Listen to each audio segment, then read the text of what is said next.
Welcome you all. देखिए, एक बच्चा, उसका काम है जब वो स्टूडेंट लाइफ में है पढ़ना। पढ़ने के बाद अपना पेपर या जो भी उसे अचीव करना है वो करना। किसी वजह से उसमें वो लैग करता है या करती है, उसके बाद उसको पनिशमेंट मिलता है। पनिशमेंट कैसा? समाज देता है। जिसकी सपोज एग्जाम की ही ले लेते हैं हम कि एग्जाम की वो तैयारी कर रहा है पीसीएस की, उसका पीसीएस में हो नहीं पाता तो एक तरह से जो उसके ड्रीम थे वो भी खत्म होते हैं, और जो एक वो करना चाहता था वो कभी कर नहीं पाता, उसको पनिशमेंट अच्छे से मिलता है। यहाँ पे जो पेपर सेट करते हैं, सिलेबस सेट करते हैं, इनका काम क्या है? यही तो काम है। एक लोग नहीं है, बहुत सारे लोग हैं, है ना। काम क्या है इनका कि भाई प्रॉपर सिलेबस सेट करना, अच्छे क्वेश्चन बनाना, उसके ऑथेंटिक आंसर देना। यही सब तो चीजें हैं। पूरे साल भर इसी चीज के लिए इन्हें सैलरी मिलती है, इतना सम्मान मिलता है, सब कुछ बढ़िया से मिलता है। लेकिन इतने बड़े बड़े ये ब्लेंडर करने के बाद इनके साथ क्या होता है किसी को नहीं पता है। कौन सा टीचर कहाँ गया, उसके साथ क्या हुआ, किसी को नहीं पता चलेगा। अब मैं इस आयोग की बात करता हूं। आयोग ने मार्च में देखिए नोटिफिकेशन जारी किया, पेपर लिया प्रीलिम का। उस पेपर में 8 9 10 क्वेश्चन इतने एम्बिगुअस थे प्रीलिम में, जिसके मतलब मल्टीपल आंसर थे, और सिंपल सिंपल से क्वेश्चन थे। ऐसा नहीं कि कुछ बहुत हार्ड लाइनर से क्वेश्चन पूछे हो, पॉसिबिलिटी बेस्ड हो। सिंपल फैक्चुअल क्वेश्चन जो 7 से 8 क्वेश्चन थे, इतने एरर थे उसमें कि चलिए फिर भी बच्चों ने अटेम्प्ट किया कि रेक्टिफाई हो जाएंगे थ्रू आंसर की। आंसर की में भी ऐसे आंसर आए उसके कि आयोग को खुद 7 क्वेश्चन हटाने पड़े, डिलीट किए। 6 से 7 क्वेश्चन डिलीट हुए। अब आप एक बात बताइए, किसी बच्चे का, किसी का भी, मैं नहीं बोल रहा हूं कि जो बच्चे प्री क्लियर करते वो सब मेंस में पास हो जाते, लेकिन उसमें से कुछ बच्चे जो आधे नंबर से, 1 नंबर से, 2 नंबर से, मैं तो बोल रहा हूँ 5 नंबर से भी रहे, वो फेल हुए। ठीक, वो अब मेंस नहीं लिख पाए। उसमें से कुछ बच्चे तो ऐसे होते हैं ना कि फाइनल आपका सिलेक्शन ले लेते। तो पहला तो उनके साथ इनजस्टिस हुआ। और इसी बार नहीं, हो सकता है मेजोरिटी ऑफ द स्टूडेंट की वो कभी सेलेक्ट ही ना हो सकता है उनका बढ़िया चांस था, बढ़िया प्रिपरेशन थी, वो कर ले, लेकिन अब उनके पास इतना बड़ा कुछ बैकलॉग हो जाता है फेलियर का, किसी वजह से कोई कहीं भी चला जाता है, किसी की कैसी भी थॉट्स हो जाती है। तो ये प्री का हुआ। प्री के बाद अब देखिए मेंस पे। मेंस में एक तो टाइम का, चलिए टाइम पहले भी पता था, उसके साथ मैं, मेरी आयोग से शिकायत नहीं कि टाइम कब दिया, क्योंकि वो पहले से पता था। लेकिन इशू आया सिलेबस का, और सिलेबस में जो रेक्टिफिकेशन दिया आयोग ने, वो दिया आपका एडमिट कार्ड रिलीज होने के बाद। तो अब आप बताइए, एडमिट कार्ड रिलीज हो चुका है, दैट मीन्स पेपर लगभग सेट हो चुका होगा। अब पेपर आपने पहले सेट कर लिया, उसके बाद बता रहे हो कि अब सवाल यहां से आएंगे, इन चीजों से आएंगे। ठीक है, इन चीजों से मतलब इन पॉइंट्स, ये पॉइंट्स भी हैं सिलेबस में। तो कोई लोग, कोई भी कैसे तैयार करेगा, है ना। तैयार कर भी ले तो क्या ये एक फेयर प्ले है? क्या ये जस्टिस है? भाई जिसको पता ही नहीं है कि उसके हथियार उसके पास क्या क्या है, तो वो लड़ने कैसे जाएगा? तो ये बहुत बड़ा ब्लंडर है। बच्चे, उनके ऊपर उनके पेरेंट्स, सोसाइटी, सब उनका सपोर्ट करती है पढ़ने के लिए कि आप अपना काम करो, आपका काम है पढ़ना। बच्चा अगर कोई फेल होता है, उसके बाद उसको कितनी गालियां पड़ती हैं, उसके ऊपर क्या सोसाइटल प्रेशर होता है, पीयर प्रेशर होता है। इवन बहुत लोग हैं कि सुसाइड तक कर लेते हैं, पूरी अपनी लाइफ ही खत्म कर लेते हैं इन सब की वजह से। लेकिन जो आयोग में बैठे हैं लोग, एक नहीं है जो पेपर बनाता है, बहुत सारे लोग हैं। ह्यूमन एरर होता है थोड़ा बहुत, फिर भी चलता है।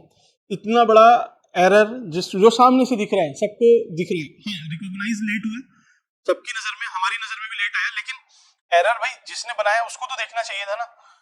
इतना बड़ा एरर, इनको क्या पनिशमेंट मिलती है, कौन पनिशमेंट देता है, इनके साथ क्या ऐसा गलत होता है, डिमोशन होता है इनका, क्या होता है, किसी को नहीं पता है। तो ये सब इनजस्टिस है। आगे इंटरव्यू में क्या होता है वो भी नहीं पता चलेगा इस हिसाब से। तो जब प्री में इतना है, ये तो देखिए ट्रांसपेरेंसी है, इसमें सामने दिखता है तो पकड़ में आ जाता है। ऐसा ट्रांसपेरेंट तो है नहीं कुछ भी, अंदर जाके बात होती है, किसको क्या बोला, क्या समझ में आया, पता नहीं चलता। वहां पे क्या जस्टिस होता है पता नहीं। फिर भी चलिए, अब नोटिफिकेशन आया है, जो भी कॉम्पिटिटिंग अथॉरिटीज हैं उनको एक्शन तो लेना चाहिए इन सब पे। जो टीचर पेपर बना रहे हैं, सिलेबस बना रहे हैं, आंसर की बना रहे हैं, या तो ये अलग अलग लोग हैं कि भाई पेपर कोई और बनाएगा, उसकी आंसर की और बनाएगा, तो आपस में बैठ के कोऑर्डिनेट तो कम से कम करना चाहिए। एक बच्चा आधे नंबर से रहा, अब वो शायद कभी कभी भी पीसीएस में नहीं आ पाए किसी भी वजह से, कि उसके सामने कुछ और ऐसी मजबूरी हो, उसकी एज हो गई हो, या कुछ भी ऐसे रीजन होते हैं, हर किसी की लाइफ में होते हैं कि वो शायद नहीं आ पाए, तो उसको तो पनिशमेंट मिलती है। इनको पनिशमेंट कब मिलेगी हमें पता नहीं। चलिए फिर भी आप सबने मेंस तो देना ही है जिन्होंने पास किया है।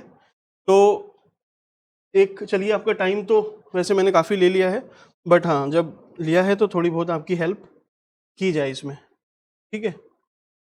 चलिए क्वेश्चन देख लेते हैं फटाफट। क्वेश्चन है अपना, है ना, कुछ तो एड ऑन आपको मिलना चाहिए। जैसे एक क्वेश्चन है अपना फूड प्रोसेसिंग इंडस्ट्री से, प्रोसेसिंग इंडस्ट्री। मैंने इंडस्ट्री के बारे में आपको बताया था, उस पर ये चीज़ रह रही थी कि एक्सप्लेनेशन आपको शायद उसमें सही नहीं मिला, तो मैं आपको बताता हूँ। इसमें बैकग्राउंड हम चेंज करते हैं क्या?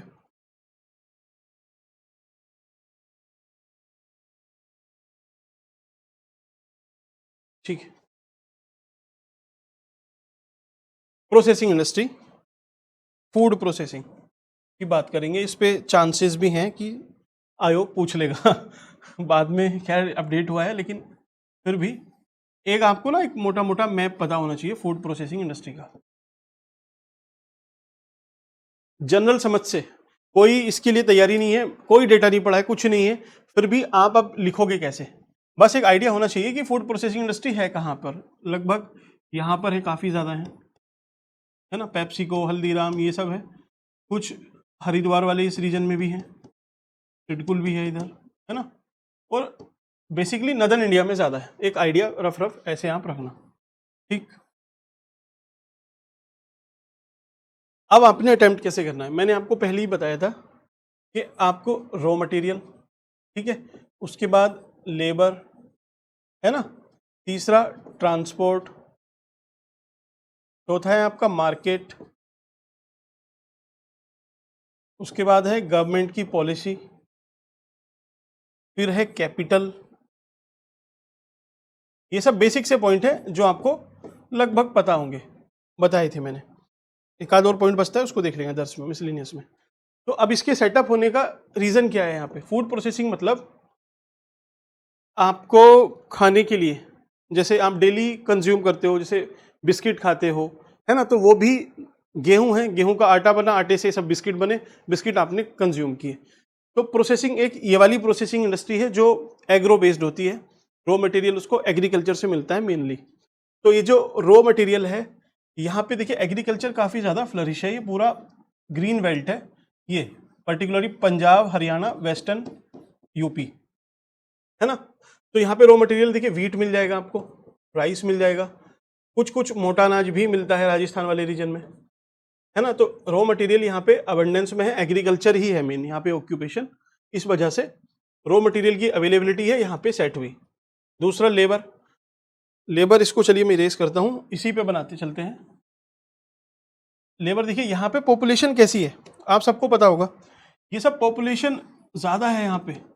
सदर्न स्टेट में पॉपुलेशन कम है जनरली, डेंसिटी भी कम है, यहाँ पे डेंसिटी भी ज़्यादा है। तो यहाँ पे एक तो अवेलेबिलिटी है, प्लस यहाँ बिहार से और आसपास के कुछ यूपी की रीजन से, यहाँ से जो लेबर है वो माइग्रेट करती है टुवर्ड दिस रीजन, ठीक है, यहाँ तक।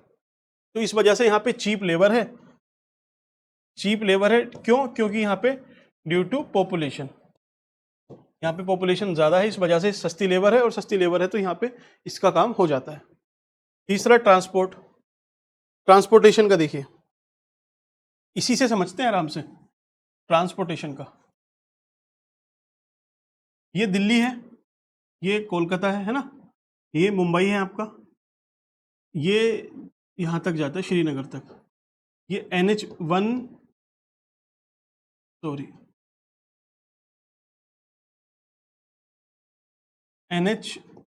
NH1A है जो दिल्ली से ऊपर कनेक्ट कर रहा है, और ये नीचे कलकत्ता से कनेक्ट हो रहा है, ठीक है, NH1।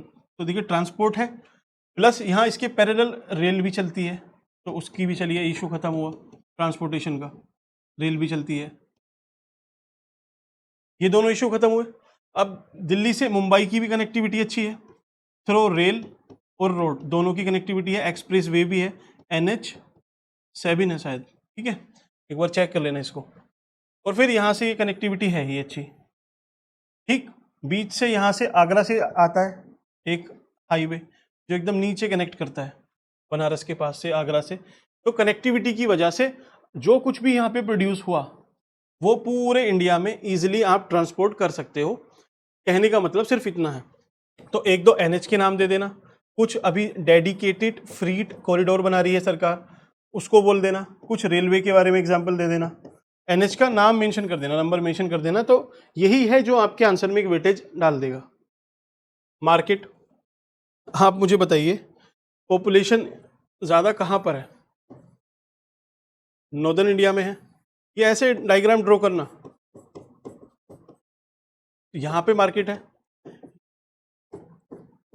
अब कोई साउथ में अगर कोई फैक्ट्री लगाए, इंडस्ट्री लगाए, तो यहाँ पे भाई आदमी, मतलब टोटल जो पॉपुलेशन है वो लगभग 100 लगा लो आप, तो यहाँ पे 100 लोग हैं, तो यहाँ पे 100 को जो भी कंज्यूम करना था उतना डिलीवर करेगा, बाद में बल्क में ऊपर ट्रांसपोर्ट करेगा। जबकि यहाँ पे ऊपर 200 है, तो आपको फैक्ट्री लगाने में कहाँ फायदा है कि भाई ऊपर लगा लो, पहले हम 200 को डिस्ट्रीब्यूट कर देंगे, उसके बाद नीचे। ठीक है, आई थिंक लाइट का इशू है, चलिए। तो इसीलिए वजह से ऊपर लगी, क्योंकि यहाँ पे डेंसिटी ज़्यादा है, पॉपुलेशन की ज़्यादा जनता है यहाँ पे ही डिमांड है। तो मार्केट है, सिटीज लिख देना, दिल्ली एक बड़ा मार्केट है, फिर यूपी की भी मेजर सिटीज हैं, एसेट्रा। ठीक, इतना काम हुआ अपना। अगला है गवर्नमेंट की पॉलिसी। देखिए उत्तराखंड गवर्नमेंट ने सीडकुल वगैरह बनाए, है ना। यहाँ पे फूड प्रोसेसिंग को काफ़ी ज़्यादा बढ़ावा दिया। पंतनगर आपका जो हरिद्वार है, वहाँ पे पतंजलि का मेगा फूड पार्क है एक तरीके से, तो फूड पार्क है यहाँ पर। ठीक है, हल्दीराम, पेप्सिको, ठीक है, ये ऐसी ऐसी कंपनी सब पंजाब की रीजन में, हरियाणा में, इधर पे ही है। क्यों? क्योंकि यहाँ पे फूड ग्रेन है और गवर्नमेंट ने यहाँ पे काफ़ी सब्सिडी दी, कुछ इनको टैक्स हॉलीडे दिए, मीन्स 10-15 साल के लिए टैक्स की छूट दी, इस वजह से, और एनर्जी दी, यहाँ पे इंडस्ट्री सारी सेटअप हुई। हालांकि पंजाब से ना आप देखोगे, अब पंजाब में डी इंडस्ट्रियलाइजेशन हो रहा है, मीन्स वहाँ पे इंडस्ट्री धीरे धीरे धीरे धीरे कम हो रही है। क्यों? क्योंकि पंजाब में जो क्रॉस सब्सिडाइजेशन है वो चला। कैसे? एग्रीकल्चर, ज़्यादा लोग एग्रीकल्चर में एंगेज है वहाँ पे, तो इंडस्ट्री लगाई लोगों ने कि यार रॉ मटेरियल मिल जाएगा, यहाँ पे इंडस्ट्री लगाते हैं। तो सरकार ने क्या करा, अपीज करने के लिए किसानों को यहाँ पे ज़्यादा टैक्स लगाना स्टार्ट किया इंडस्ट्री पे। तो इंडस्ट्री पे ज़्यादा टैक्स लगाया तो इंडस्ट्री डिस्करेज हुई। वो जो पैसा आया टैक्स से, वो एक तरह से सब्सिडी में, डीबीटी के माध्यम से 1-1 लाख के आसपास एवरेज पर हाउस होल्ड लोगों को सरकार वहाँ पे करती है पंजाब में। तो उससे क्या हुआ, किसान तो चलिए फिर भी ठीक हो गए, लेकिन जो इंडस्ट्रियलिस्ट थे वो थोड़े से डिस्करेज हुए। और आप देखना कि धीरे धीरे धीरे धीरे अब डी इंडस्ट्रियलाइजेशन वहाँ पे चल रहा है पंजाब में। ये सरकार भी बोल रही है। आप सुनना, शमिका रवि जो एडवाइज़र है, जो पीएम इकोनॉमिक एडवाइज़र हैं, उन्होंने भी इस बात को अभी अपने एक आर्टिकल में, शायद इंडियन एक्सप्रेस था, उसमें हाईलाइट किया था इसी बात को। ठीक है, कैपिटल देखिए, वेस्टर्न यूपी, हरियाणा, पंजाब, ये सब ग्रीन रिवोल्यूशन की बेल्ट है। यहाँ पर जो लोग हैं, जो फार्मर। ओके, नेक्स्ट पॉइंट अपना है ये कैपिटल वाला। एक्चुअल में लाइट का थोड़ा इशू था, चलिए। कैपिटल देखिए, इसी बेल्ट में ग्रीन रिवोल्यूशन हुआ है, यहाँ पर पंजाब, हरियाणा, वेस्टर्न यूपी। तो जो फार्मर है वो पैसे वाले हैं, इसी वजह से अब वो लोग इंडस्ट्री उन्होंने लगा दी, तो इंडस्ट्रियलिस्ट बन गए। तो आप भी अगर देखोगे तो जैसे ये यूपी अगर मैं लेता हूँ, कंसीडर करता हूँ, तो यूपी का जो वेस्टर्न वाला पार्ट है वहाँ पे इंडस्ट्रियलाइजेशन बहुत ज़्यादा है ना, मोदी नगर है प्लस ये सब, क्योंकि यहाँ पर ग्रीन रिवोल्यूशन हुआ है। ऐसी पंजाब में भी है और अपना हरियाणा में भी है। तो ये तो अपने बेसिक से कॉमन से पॉइंट हुए, कुछ पूछा जाएगा तो आप लिख देना। अब फूड प्रोसेसिंग में कुछ और भी देखते हैं थोड़ा सा, जो और काम का है आपके लिए। देखिए, फूड प्रोसेसिंग इंडस्ट्री, इस इंडस्ट्री पे लिखने के लिए आए तो आपने अभी 3 डायमेंशन और खोलनी है। ठीक है, आपका दिमाग देखिए सोचना सीखना है आपने। अभी मैं आपसे पूछूं फूड प्रोसेसिंग पे कुछ लिखना है, तो दिमाग में ना पॉइंट्स होंगे, लेकिन अलग अलग तरीके से अजीब से पॉइंट आएंगे, मतलब एक तरह से स्ट्रक्चर्ड वे में नहीं आएगा। तो स्ट्रक्चर्ड वे में सोचना थोड़ा सा सीखो। अच्छा, लाइटिंग का इशू ज़्यादा है आज। ठीक है, देखिए फूड प्रोसेसिंग की हम बात कर रहे थे।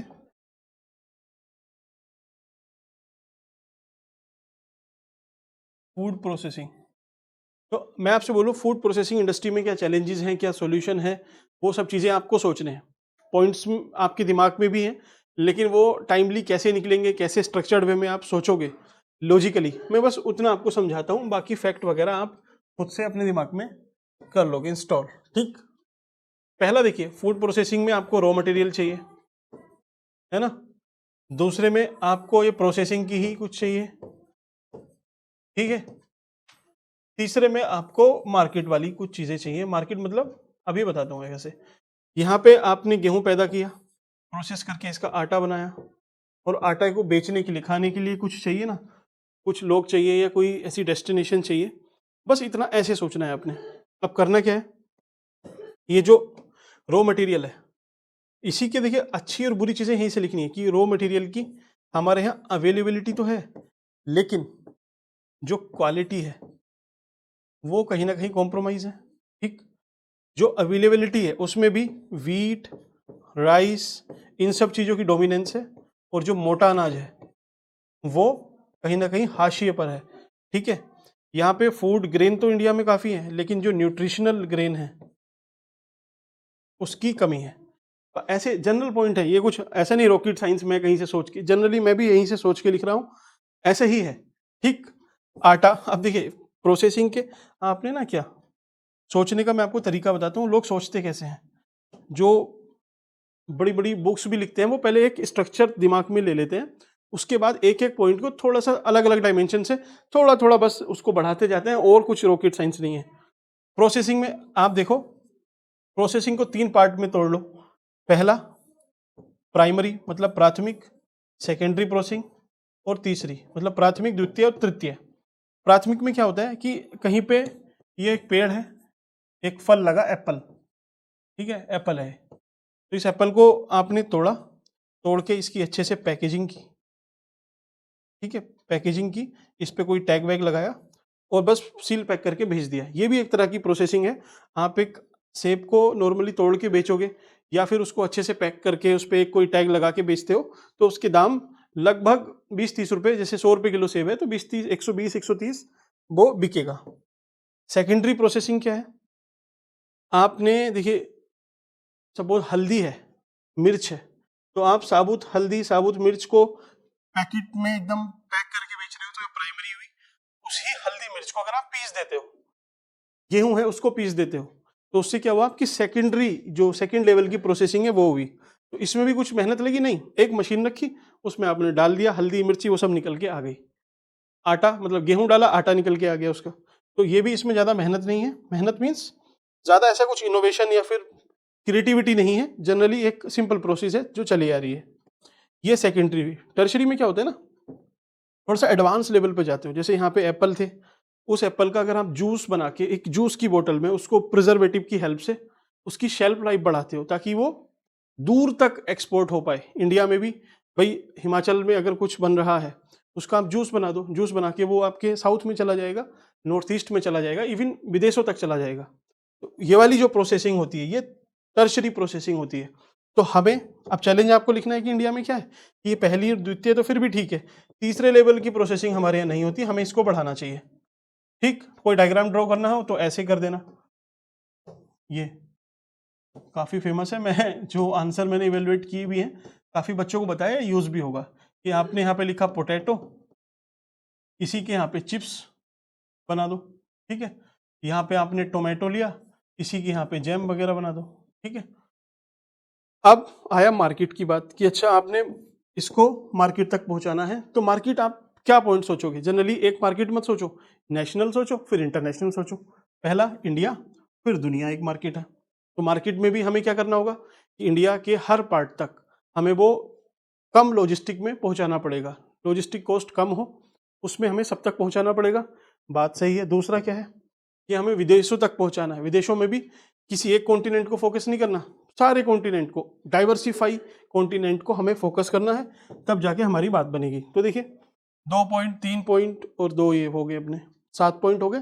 आंसर आपका यहीं से निकल जाएगा। बस गवर्नमेंट स्कीम और लिख देना, है ना। जैसे मेगा फूड पार्क, हमारे यहाँ डेडिकेटेड फ्रीट कॉरिडोर चल रहा है, किसान रेल चल रही है, तो इससे क्या होगा, रॉ मटेरियल आएगा, कृषि उड़ान चल रहा है, ठीक है, मेगा फूड पार्क हो ही गया, पीएम संपदा योजना, संपदा ये भी प्रोसेसिंग से है, पीएम मत्स्य संपदा ये भी प्रोसेसिंग से है। तो इस तरह से आप थोड़ी सी स्कीम लिख दो, आपका काम हो जाएगा, ठीक है। इंडस्ट्री को आप आई होप अब मैनेज कर लोगे। मिलते हैं आपसे नेक्स्ट टॉपिक पे, थैंक यू।